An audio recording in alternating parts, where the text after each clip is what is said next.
Bismillahirrahmanirrahim. Alhamdulillah nahmaduhu wa nasta'inuhu wa nastaghfiruh. Wa na'udzu billahi min shururi anfusina wa min sayyiati a'malina.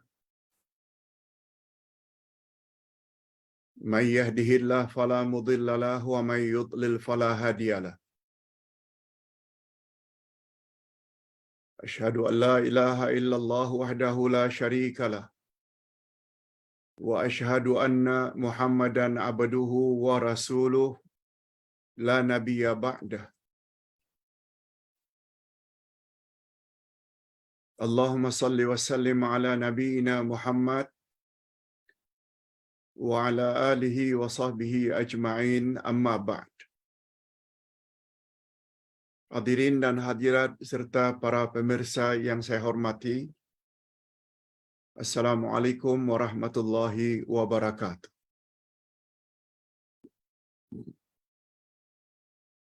Alhamdulillah, kita bersyukur kehadirat Allah Azza wa Jalla. Sekali lagi pada kuliah Zuhur kita akan membahas dua nama Allah, yaitu Al-Ahad dan Al-Wahid. Setelah pagi tadi pada kuliah Duha,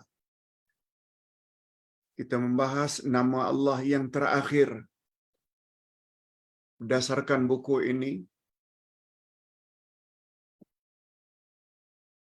yaitu Jami'un Nas. Allah menghimpun seluruh manusia.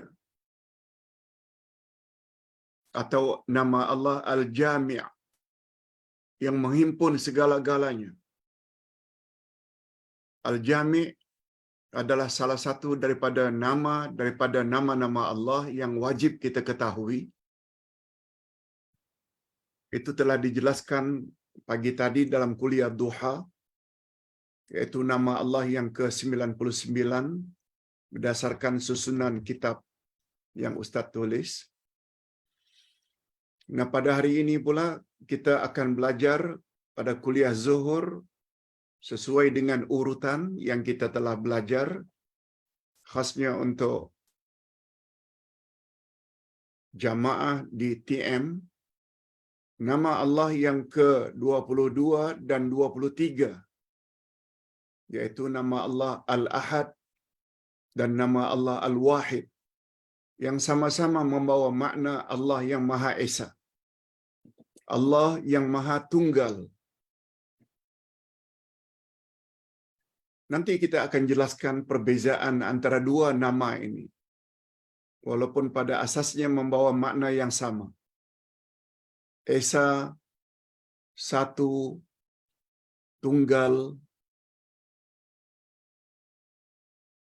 Nah, pertama-tama kita ingin tahu apakah ada dalil yang menyebut tentang nama Allah ini. Jawabnya ada, dan sungguh banyak. Pertama sekali dalam surat Al-Ikhlas. Semua kita hafal. Ayat yang pertama, A'udzubillahi minasyaitonirrajim. Qul huwallahu ahad. Katakan Allah itu Esa. Katakan Allah itu tunggal. Banyak lagi dalil-dalil dari Al-Quran, juga dari hadis Nabi sallallahu alaihi wasallam. Nah, di dalam hadis Nabi pula, baginda Rasul sallallahu alaihi wasallam bersabda,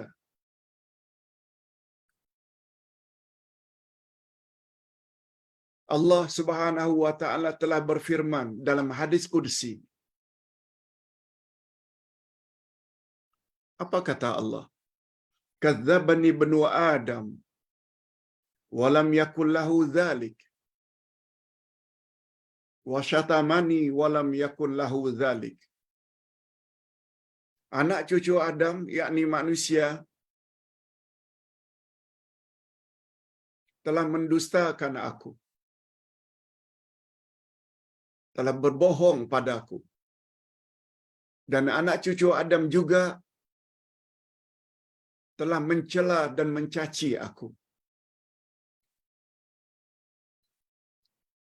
Lalu Allah Subhanahu wa taala jelaskan, fa amma takdzibuhu iyaya fa qawluhu lan yu'idani kama bada'ani. Pendustaan manusia, kononnya mereka mendakwa aku tidak akan mampu mengembalikan mereka pada hari kiamat. Mereka telah berdusta. Kononnya aku tak mampu menghidupkan mereka balik. Padahal bagiku menghidupkan mereka balik adalah lebih mudah jika dibandingkan mencipta mereka buat pertama kali. Itu pendustaan mereka. Itu sebabnya Ustaz sebut pagi tadi dalam kuliah subuh, iman akan adanya hari akhirat, hari berbangkit, termasuk salah satu sifat utama orang-orang yang bertakwa, sebagaimana yang tertera pada penghujung ayat 4 surat Al-Baqarah, wabil akhirati hum yuqinun. Terhadap hari akhirat mereka sungguh-sungguh yakin.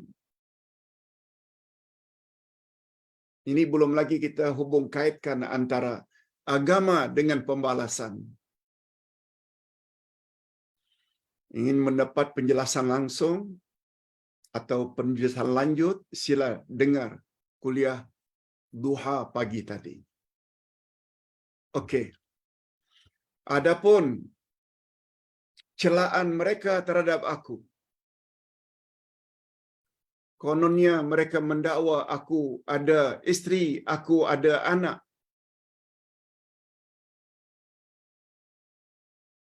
Padahal aku tidak punya pasangan dan aku tidak punya anak. Lam alid walam ulad walam yakul li kufuan ahad. Malah aku tak serupa dengan satu apapun juga. Hadis sahih riwayat Imam Bukhari daripada Abdullah ibnu Abbas. Cukuplah dua dalil ini membuktikan bahawa Allah itu Esa, Ahad. Nah, sekarang kita berpindah kepada makna Al-Ahad. Setelah itu nanti kita akan bahas pula makna Al-Wahid.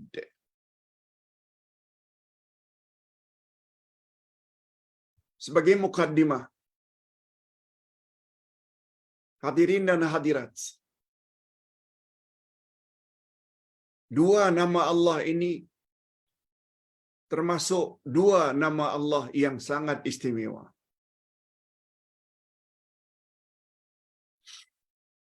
Kalau ditanya Pak Ustaz, mengapa? Sebab semua kita tahu, tauhid adalah sangat dituntut oleh Allah dari semua manusia dan jin. Sebab tujuan manusia dan jin dicipta agar mentauhidkan Allah dalam beribadah. Coba dengar baik-baik penjelasan ayat ini.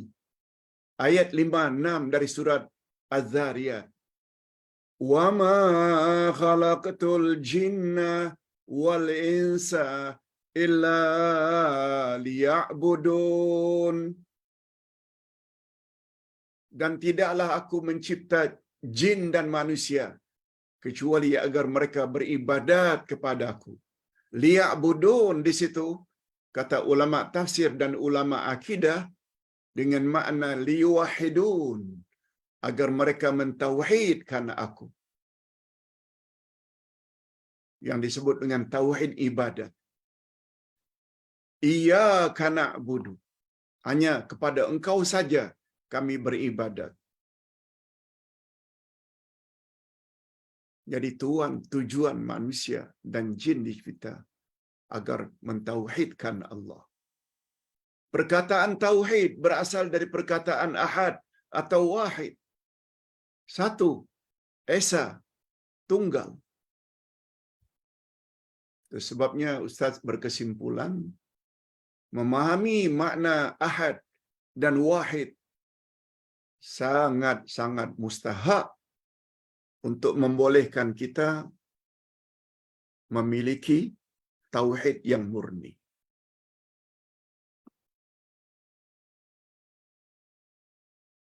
Orang yang memiliki tauhid yang murni, mereka tidak akan join terhadap acara-acara agama orang-orang kafir. Apalagi sampai join buat amalan-amalan cara penyembahan orang-orang kafir. Yang mereka sembah bukan Allah, berhala, dewa-dewa. Kita tidak ikut serta? No. Katakan dengan tegas, lakum dinukum waliyadin. Bagimu agamamu, bagiku agamaku. Dan ini sangat erat hubungannya dengan sebab mengapa turun qul huwallahu ahad. Ustaz dah sebut sebelum ini. Pada hari Ahad yang lalu ketika menyebut bahaya syirik. Bahwa surat Al-Ikhlas itu diturunkan sempena pertanyaan orang-orang kafir. Apa kata mereka? Ya Muhammad, unsub lana rabbak. Hei Muhammad, beritahu kepada kami salah silah keturunan Tuhanmu. Siapa bapaknya, siapa anaknya, siapa atuknya. Sempena pertanyaan itu turun, malaikat Jibril membawa surat Al-Ikhlas. Qul huwallahu ahad. Katakan olehmu, hai Muhammad, khasnya kepada yang bertanya itu.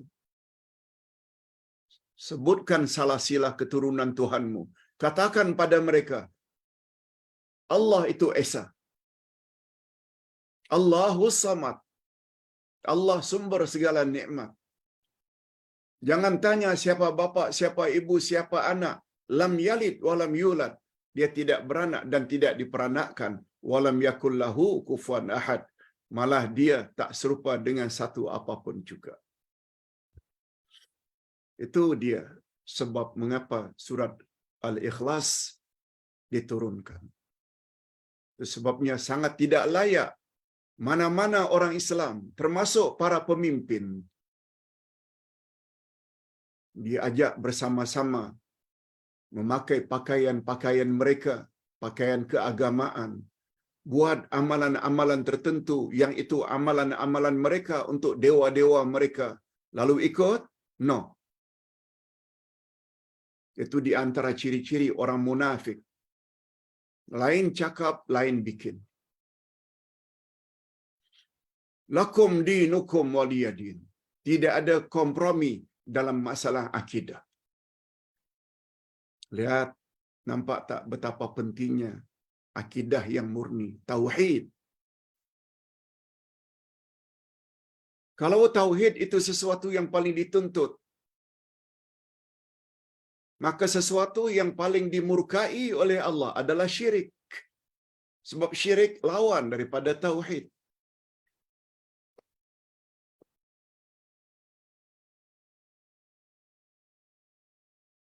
Mengapa Allah begitu murka terhadap orang yang melakukan syirik sehingga Allah berjanji tidak mau memaafkan kesalahannya kalau sampai mati dia tidak tobat? Jawabnya senang saja. Karena syirik itu mencemarkan hak Allah. Hak Allah yaitu beribadat hanya kepada Allah. Sekarang kita percaya pula kepada selain Allah. Allah sangat murka. Bukan hanya itu, bila terlibat syirik, semua amal-amal baik yang kamu lakukan, zero, tidak ada nilai di sisi Allah. Okey, sekarang kita berbalik kepada makna ahad. Ahad menunjukkan satu nama atau satu istilah yang tidak menerima bilangan.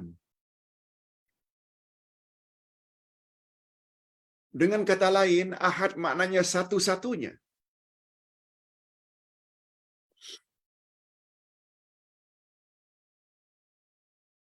Yang ada bilangan itu wahid. Baru ada isnin, salasa, arba'a, khamsa. Itu wahid yang menunjukkan bilangan. Tapi kalau ahad, no. Dia tidak menunjukkan ada bilangan setelahnya.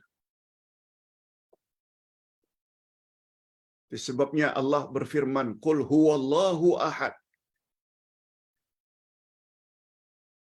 Itu sebabnya tidak boleh kita katakan seorang lelaki, rajulun ahad. Rajulun itu laki-laki, ahad. Tak boleh. Yang boleh, rajulun wahid. Seorang laki-laki. Saubun wahid. Pakaian yang sehelai. Sehelai pakaian. Saubun wahid. Bukan saubun ahad. Penggunaannya macam itu. Hadirin dan hadirat, ditinjau dari sudut lain, ahad membawa makna sesuatu yang esa secara mutlak. Berbeza dengan wahid. Kalau pen ini namanya wahid. Qalamun wahidun.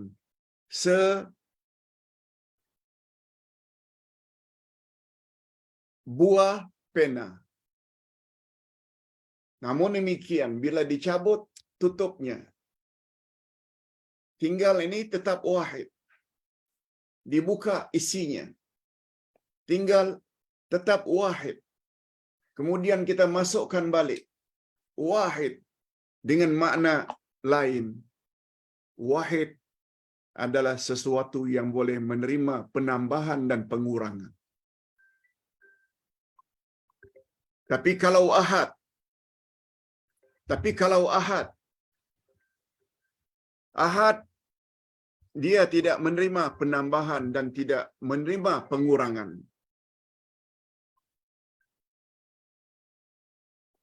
Tidak menerima penambahan dan tidak menerima pengurangan.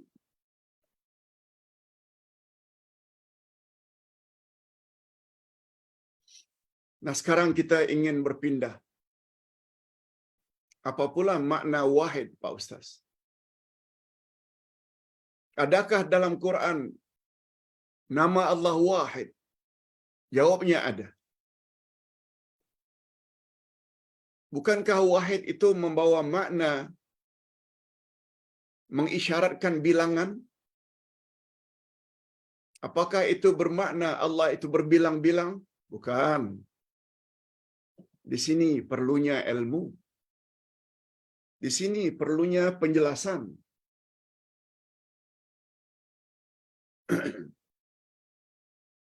Tentang nama Allah Al-Wahid disebut oleh Allah di dalam surat Ar-Ra'd ayat yang ke-6.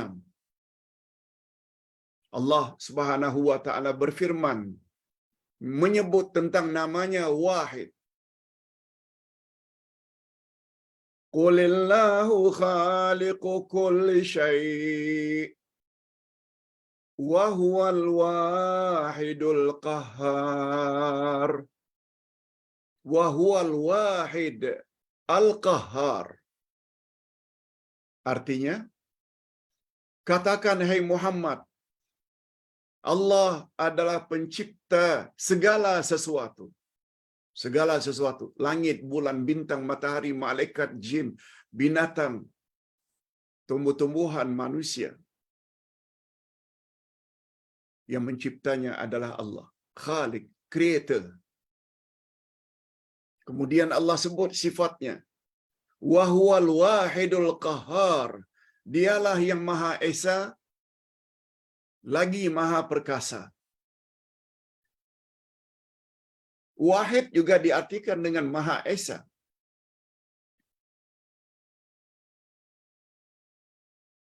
Rajulun wahid.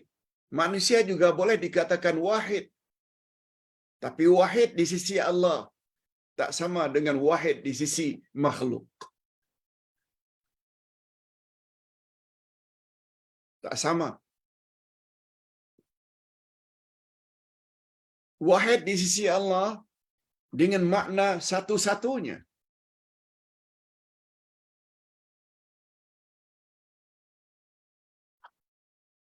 Okey, setelah kita tahu nama Allah Al-Wahid, apa makna Al-Wahid, Pak Ustaz? Dengan satu makna sajakah dalam bahasa Arab? Wahid membawa makna permulaan dalam bilangan. Wahid, ithnain, salasa, arba'a, khamsa. Kan? Dalam bahasa Arab, wahid mengandung dua makna.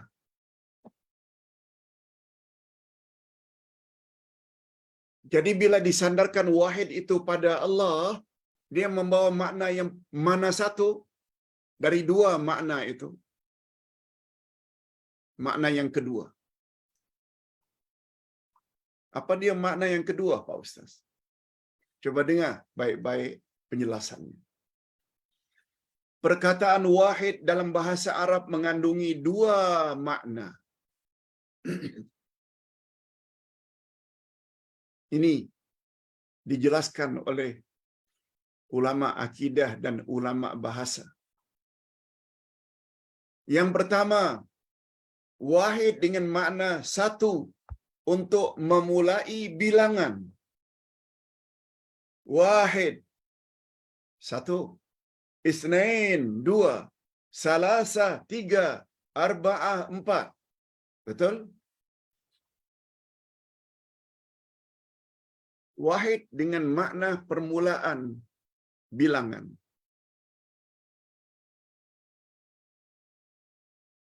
Sebagaimana tadi kita telah sebut, rajulun wahid, seorang laki-laki.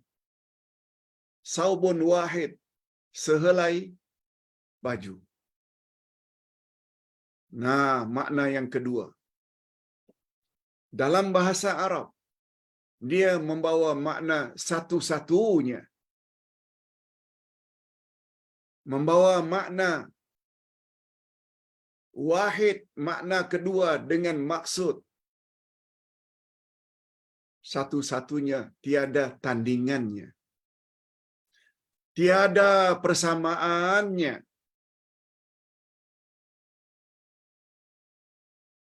Contoh, dalam bahasa Arab, fulanun wahidul alam. Si Polan itu, si Anu itu, satu-satunya di alam ini. Satu-satunya manusia di dunia ini.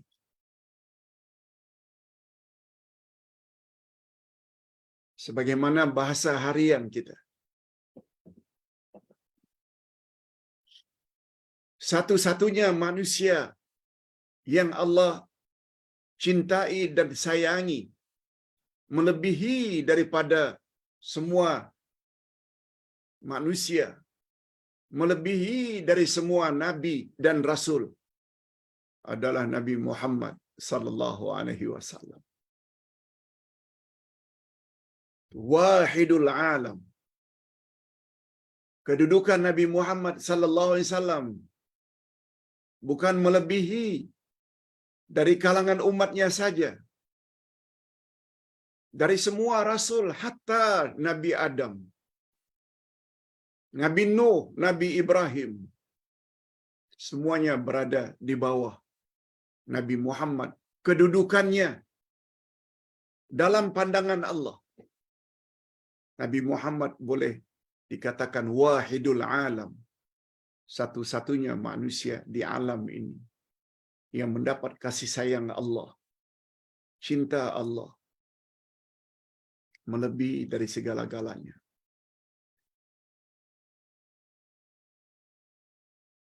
Kalau kita lihat ada satu orang yang sangat alim,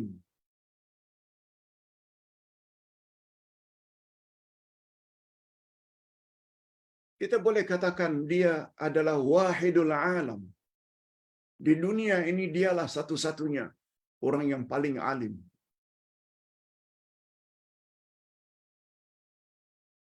Sebagaimana Nabi Musa pernah declare, akulah orang yang paling alim di atas muka bumi. Lalu Allah tegur, ada lagi orang yang lebih alim daripada kamu, hei Musa. Lalu Musa tanya, mana aku boleh cari orang itu supaya aku boleh belajar daripadanya? Lalu Allah suruh Musa supaya menyusur pantai. Di pertemuan dua lautan, kamu akan jumpa orang itu. Itu yang dimaksudkan dengan Nabi Khidir. Banyak apa yang Nabi Khidir kata Nabi Musa tak tahu. Itu namanya wahidul alam. Nah, dalam hal ini Allah Subhanahu wa taala kalaulah ada namanya wahid, wahid dengan makna ahad. Satu-satunya yang tiada tolok bandingannya. Walam yakul lahu kufuwan ahad. Allah tak serupa dengan satu apapun juga. Bukan wahid dengan makna yang pertama, bukan.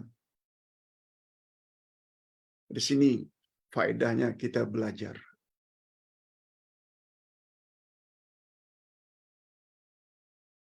Nah, apabila dua nama Allah tersebut, Ahad dan Wahid, kita combine, kita gabungkan, maka dia membawa makna lagi sempurna. Di sini Ustaz sebut ada 7. Bila digabungkan nama Allah Ahad dan Wahid. Jika dua nama Allah Ahad dan Wahid itu digabungkan, maka ia membawa maksud seperti berikut. Ustaz sebut secara ringkas.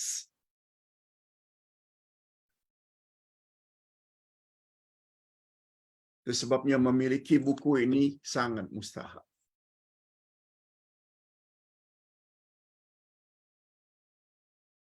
Ada beberapa orang pagi tadi tanya macam mana nak dapatkan buku-buku Ustaz.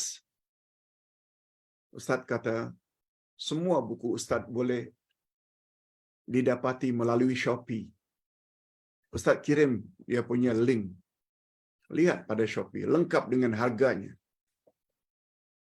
Beli melalui Shopee lagi murah. Tak payahlah dia antar dengan Grab atau Lalamove. Itu jadi mahal. Melalui Shopee lagi murah. Kitab Al-Asma'ul Husna, Kitab Akidah Ahlussunnah wal Jamaah jilid 1, 2, 3, Kitab Ke Arah Memahami Al-Quran dan Al-Hadis 1, 2, 3, 4, 5, Tafsir Al-Quran juzuk 1, 2, 3, 4, 5. Nah, sekarang sedang dalam cetakan juz yang ke-8 dan 9. Semua boleh didapati melalui Shopee. Silakan. Apakah untuk diri sendiri atau untuk dihadiahkan kepada rakan-rakan atau saudara mara. Sangat berfaedah. Apalagi mendapat penjelasan daripada penulisnya sendiri. Lagi mudah insya-Allah. Nah, bila dua nama Allah tadi Al-Ahad dan Al-Wahid dikombainkan, maka dia membawa makna terhimpun pada diri Allah segala jenis kesempurnaan. Terhimpun pada diri Allah, zat Allah, segala jenis kesempurnaan yang tidak ada pada seorang pun yang lain selain Allah. Tidak ada seorang pun yang boleh menandingi kesempurnaan yang ada di sisi Allah. Dengan kata lain, kesempurnaan tersebut satu-satunya hanya ada di sisi Allah. Nah, ini yang kita maksud, satu-satunya, tidak ada yang lain. Sama ada berkaitan dengan zatnya,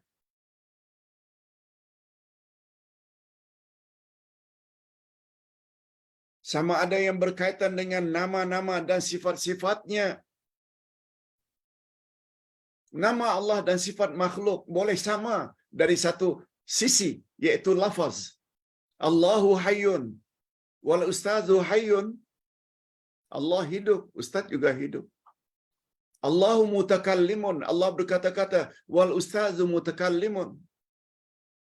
Tapi makna hayyun di sisi Allah tak sama dengan hayyun yang ada di sisi ustaz. Allah hidupnya tidak bermula dari tiada, dan hidupnya Allah tak berakhir dengan kematian atau binasa. Abdullah hidup, memanglah, tapi bermula dari tiada. Dan tak lama lagi Abdullah akan tiada, yaitu mati. Itu maksudnya satu-satunya sifat yang ada hanya pada Allah. Sifat yang sempurna maksudnya.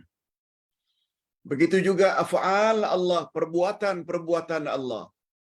Yang menurunkan hujan, menurunkan rezeki, menghidupkan, mematikan. Tak boleh kita bagi kepada sesiapa pun. Allah satu-satunya. Dari sudut rububiyah, dari sudut asma' wa sifat, lebih-lebih lagi dari sudut hanya Dia saja yang berhak dan layak disembah. Begitulah seterusnya.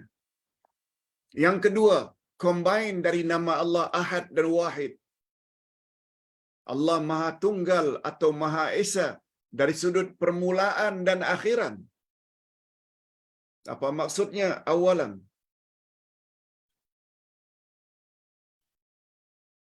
kita bolehlah katakan kita anak sulung. Tapi sebenarnya awalan itu bukan kita saja. Bapa kita juga dulu barangkali anak yang sulung. Selain kita, ada yang sulung lainnya. Berjuta-juta. Tapi berawalnya Allah. Satu-satunya permulaan adanya Allah tidak diawali dengan tiada. Begitu juga dari sudut keakhiran, semua makhluk akan berakhir. Bulan, bintang, matahari semuanya akan hancur. Namun yang namanya Allah satu-satunya tidak akan berakhir. Allahu Akbar. Hebatnya Allah Azza wa Jalla. Cuma kita saja yang kadang-kadang tak perasan. Sebab syaitan paling suka kalau kita jahil. Karena kejahilan akhirnya kita buat perkara-perkara tak senonoh. Macam Allah tak tahu. Macam Allah tak lihat apa yang kita buat. Tapi bila keyakinan itu cukup mendalam, membuat kita insya-Allah dalam hidup ini senantiasa terkawal. Nah, yang ketiga, dialah Allah yang Maha Tunggal dan Maha Esa. Yang tiada ada penyerupaan terhadap dirinya.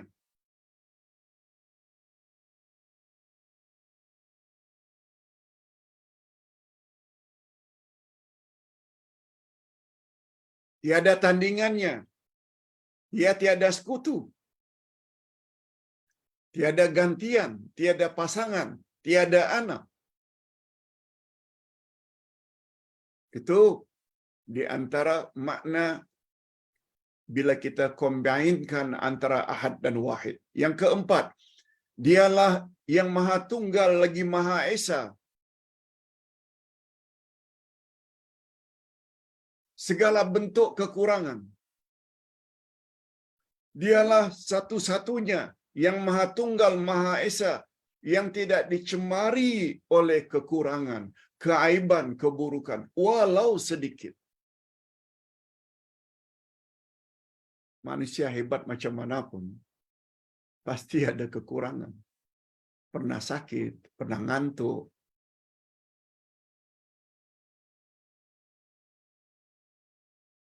Buang air, berak, semuanya baunya busuk. Walau cantik macam mana, walau handsome macam mana, mesti ada kekurangan. Tapi Allah tidak. Allah Subhanahu wa taala tidak sedikit pun dicemari oleh kekurangan. Allah Subhanahu wa taala Maha Esa, Maha Tunggal pada rububiyahnya.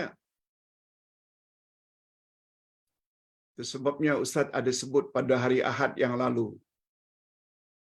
Rububiyah maknanya perbuatan Allah. Oleh sebab itu bila seseorang mengatakan, oh pawang itu boleh alih hujanlah ke tempat lain, dia telah terlibat dengan syirik rububiyah. Kononnya pawang boleh mengalihkan hujan, boleh menghentikan hujan. Padahal itu adalah kerja Allah. Termasuk orang yang mengamalkan salawat tibul qulub, yang mendakwa kononnya Nabi Muhammad boleh menyembuhkan penyakit. Ustaz cenderung pada pendapat ulama mengatakan bahawa salawat tibul qulub itu ada unsur syirik. Sebab yang boleh menyembuhkan hanya Allah Azza wa Jalla. Sebagaimana firman Allah, seorang Nabi yang sakit pernah membaca, wa idza maridtu fahuwa yashfin. Bila aku sakit, hanya Allah saja yang dapat menyembuhkan aku. Oleh sebab itu kita tak boleh katakan doktor yang telah menyembuhkan penyakit kita, obat yang boleh menyembuhkan kita. Sebab semua doktor dan obat-obatan itu penyebab saja. Sebagaimana kita haus, kita minum. Bila hilang dahaga, yang menghilangkan dahaga adalah Allah. Adapun air yang kita minum, peranannya hanya sebab saja untuk dengan izin Allah dahaga itu hilang. Macam itu bila kita ingin punya tauhid yang murni. Jangan bercampur syirik walau sedikit. Begitulah seterusnya, dialah yang Maha Tunggal dan Maha Esa dalam penyembahan. Ini lebih-lebih lagi. Iyyaka na'budu. Hanya Engkau saja yang kami sembah, tidak yang lain. Betapa hebatnya Iyyaka na'budu. Ustaz buktikan. Abdullah bin Mas'ud, salah seorang sahabat Nabi yang pakar tafsir, selain Abdullah ibnu Abbas. Apa kata beliau? Induk Quran keseluruhannya dalam surat Al-Fatihah. Dan induk surat Al-Fatihah adalah Iyyaka na'budu. Apa maksudnya? Kalimat itulah yang paling utama, membawa makna tauhid. Sebab Iyyaka na'budu dalam istilah lain sama betul dengan la ilaha illallah. Tiada Tuhan yang berhak disembah melainkan Allah. Nak menunjukkan kehebatan Iyyaka na'budu. Imam Ibnul Qayyim karang sebuah kitab, 3 jilid, 3 volume, yang masing-masing volume setebal ini. 3 volume. Hanya membahas satu ayat sahaja. Iyyaka na'budu wa iyyaka nasta'in. Dibahas dari segala sudut. Memerlukan 3 jilid kitab dalam bahasa Arab. Kalau dijadikan bahasa Malaysia, Indonesia barangkali 7 juzuk.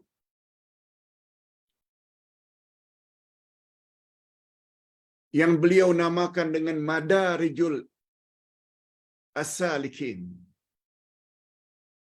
Jalan-jalan menuju Allah yang Maha Esa. Ditinjau Iyyaka na'budu dari segala angle. Hendak menunjukkan betapa hebatnya tauhid kepada Allah. Hanya Dia saja yang berhak disembah. Sehingga Allah Subhanahu wa taala katakan, afdalul zikri La ilaha illallah. Zikir yang paling afdal, la ilaha illallah. Man kana akhiru kalamihi la ilaha illallah dakhalal jannah. Siapa yang terakhir sekali ucapannya sebelum dia mati, la ilaha illallah, dia layak masuk syurga. Allahu akbar. Kalimat itulah dipanggil dengan kalimat ikhlas. Atau nama lainnya, kalimat tauhid. Kalimat tauhid, la ilaha illallah, dipanggil juga dengan kalimatul ikhlas. Karena surat Al-Ikhlas diawali dengan Qul huwallahu ahad. Yang ketujuh, terakhir. Dialah Allah yang Maha Tunggal, Maha Esa. Tidak bercabang atau terpisah. Satu pun daripadanya dan tidak pula dia terpisah dari sesuatu. Solid. Kalau manusia, la samah Allah, terpotong tangannya, dia dinamakan manusia juga. Dipotong kakinya karena diabetik, dipanggil manusia juga. Ada ketumbuhan di sana sini, maknanya penambahan, seorang manusia juga. Tapi Allah tak. Allah tidak menerima penambahan dan pengurangan. Allahu akbar. Allahu akbar. Nah, sekarang kita sampai ke bahagian yang terakhir, yaitu kesan iman kita kepada nama Allah Al-Ahad dan Al-Wahid. Apa dia kesan positifnya? Di antara faedah dan kesan meyakini dua nama Allah, Al-Ahad dan Al-Wahid.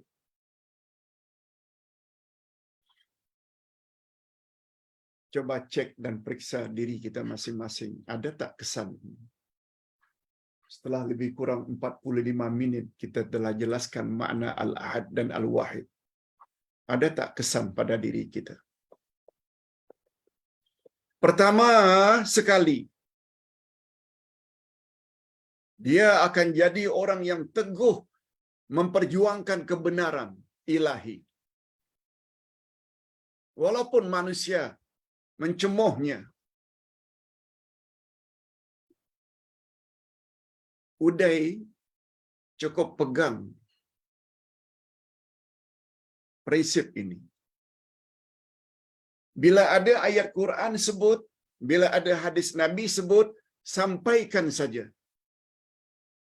Orang suka, tak suka, terserah. Ni kesan daripada iman terhadap nama Allah Ahad dan Wahid. Dia tidak takut kepada celaan orang yang mencelanya. Digelar ini ke, digelar itu ke, no problem. Kita akan sama-sama nanti akan masuk mahkamah Tuhan. Allah sebagai hakimnya. Rasul sebagai saksinya. Tengok saja nanti Allah dan Rasul akan memihak kepada siapa? Kepada orang yang mencemoh ke?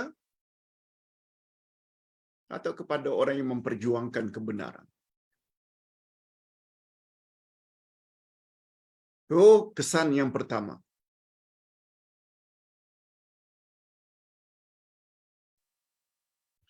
Sebabnya bapak-bapak dan ibu-ibu, nasihat Ustaz, apabila kita dah tahu penerangan seperti ini,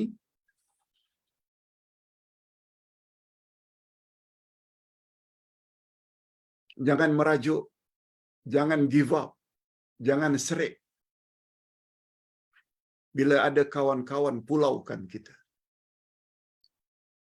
Bila ada saudara mara, pulaukan kita. Karena kita dituduh begini dan begitu. Padahal kita ada dalil dan hujjah.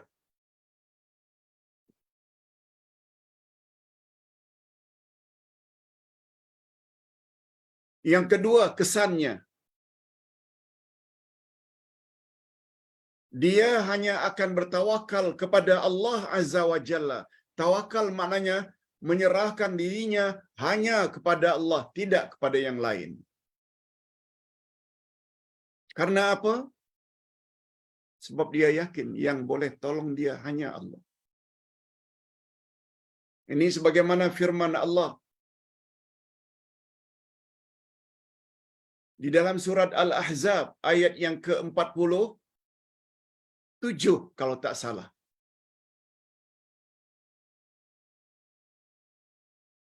Kalau tak 47, 48 surat Al-Ahzab. Allah Subhanahu wa taala Nabi Muhammad sallallahu alaihi wasallam punya sifat ini. Apa kata Allah pada Nabi?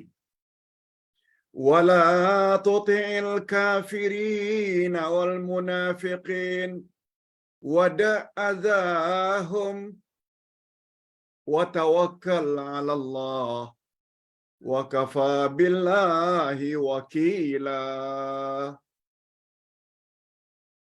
Jangan kamu patuhi kehendak orang munafik dan kehendak orang-orang kafir. Jangan kamu patuhi, hai Muhammad, pelawaan atau ajakan orang-orang munafik dan orang-orang kafir. Wada'adhahum. Jangan hiraukan gangguan mereka, hai Muhammad.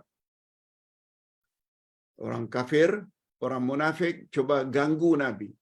Jangan hiraukan. Tapi ingat apa yang Allah suruh pada Nabi. Wa tawakkal 'ala Allah. Tapi pada masa yang sama kamu mesti bertawakal pada Allah. Serah dirimu kepadaku, kata Allah. Wa kafa billahi wakila. Cukuplah Allah sebagai pelindungmu. Itu sebabnya Nabi Muhammad tak pernah takut kepada orang kafir. Abu Jahal, Abu Lahab, Nabi tak takut. Nabi hijrah ke Madinah pun itu atas arahan Allah. Sampai di Madinah banyak orang yang pura-pura memeluk Islam, yaitu orang munafik. Juga Nabi tak pernah takut. Tapi in the same time, Nabi bangkit malam. Nabi tahajud, Nabi witir, mengadu kepada Allah. Ya Rabb, tolonglah aku ya Allah. Hasbunallah wa ni'mal wakil, ni'mal maula wa ni'mal nasir. Sebagaimana juga pernah disebut oleh Nabi Ibrahim ketika akan dilontar oleh Namrud ke dalam api. Ekoran daripada hasbiyallah wa ni'mal wakil. Cukuplah Allah sebagai pelindungku. Begitu dilempar, api tidak dapat jilat Nabi Ibrahim. Malah beliau berjalan dalam keadaan selamat. Sebab Allah beri arahan, ya nar, kuni bardan wa salaman ala Ibrahim. Hei api, dinginlah kamu, sejuklah kamu, dan selamatkan Ibrahim. Allahu Akbar. Allahu Akbar. Itu sebabnya dekatkan diri kepada Allah. Ekoran keyakinan satu-satunya yang boleh tolong kita adalah Allah, membuat kita tak pernah takut. Orang kafir ke orang munafik lah, yang tuduh kita bukan-bukan.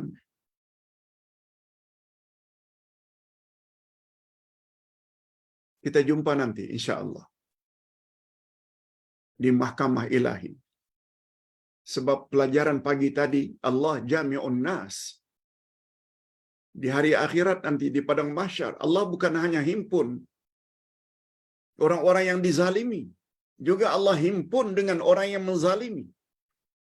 Allah himpun bukan saja orang-orang yang takabur untuk disiksa, Allah juga akan himpun orang-orang yang tawadhu, rendah hati.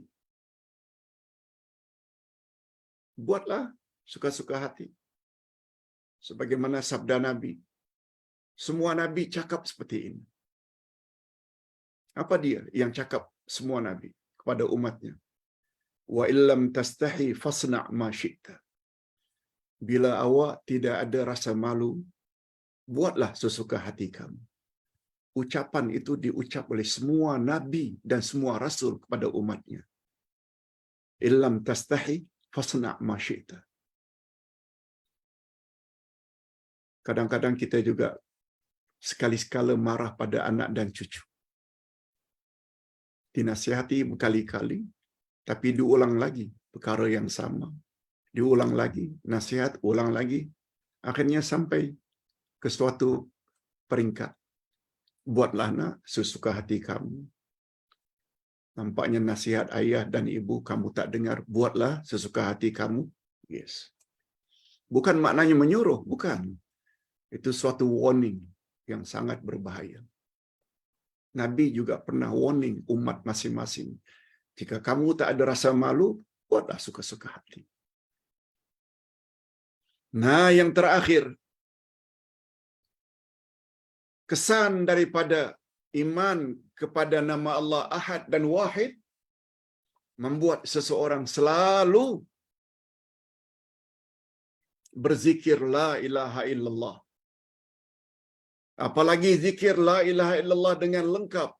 La ilaha illallah wahdahu la syarikalah, lahul mulku wa lahul hamdu wa huwa ala kulli syai'in qadir. Kalau boleh, jangan kurang 100 kali dalam sehari. Malah kalau 100 pagi, 100 petang, lagi bagus. Malah Nabi pernah bertanya, hei para sahabat, mau tahukah kamu siapakah orang yang lebih baik daripada orang yang membaca 100 kali la ilaha illallah wahdahu la syarikalah lahul mulku wa lahul hamdu wa huwa ala kulli syai'in qadir dalam sehari? Siapakah orang yang lebih baik dari itu? Sahabat secara sopan menjawab, wallahu wa rasuluhu a'lam. Kami tak tahu. Jawab Nabi, senang saja. Baca sajalah. La ilaha illallah wahdahu la syarikalah lahul mulku wa lahul hamdu wa huwa ala kulli syai'in qadir. Lebih dari 100. 200 ke 300 ke? Ini yang terbaik. Mudah-mudahan hadirin dan hadirat apa yang kita sampaikan pada tengah hari ini menambah lagi iman kita. Kita akhiri dengan doa. Alhamdulillahirabbil alamin. Wassalatu wassalamu ala asyrafil anbiya'i wal mursalin wa ala alihi wa sahbihi ajma'in. Ya Allah, ya Tuhan kami, pada hari ini kami telah belajar lagi nama-Mu Ahad dan Wahid. Kami sudah faham, ya Allah. Oleh sebab itu, berilah kami kesan kepahaman itu dalam bentuk amalan kami. Pertama sekali, kami tidak akan takut untuk memperjuangkan kebenaran, segala yang datang daripada-Mu dan segala yang datang daripada Rasul-Mu secara sahih. Ya Allah, ya Tuhan kami akan jadi orang yang senantiasa berzikir la ilaha illallah, atau zikir yang lebih lengkap, la ilaha illallah wahdahu la syarikalah, lahul mulku wa lahul hamdu wa huwa ala kulli syai'in qadir. Berilah kami taufik-Mu, ya Allah, kalau boleh berzikir. Zikir tersebut lebih daripada 100 setiap hari. Wa sallallahu ala nabiyyina Muhammad wa ala alihi wa sahbihi ajma'in. Walhamdulillahirabbil alamin. Wassalamualaikum warahmatullahi wabarakatuh.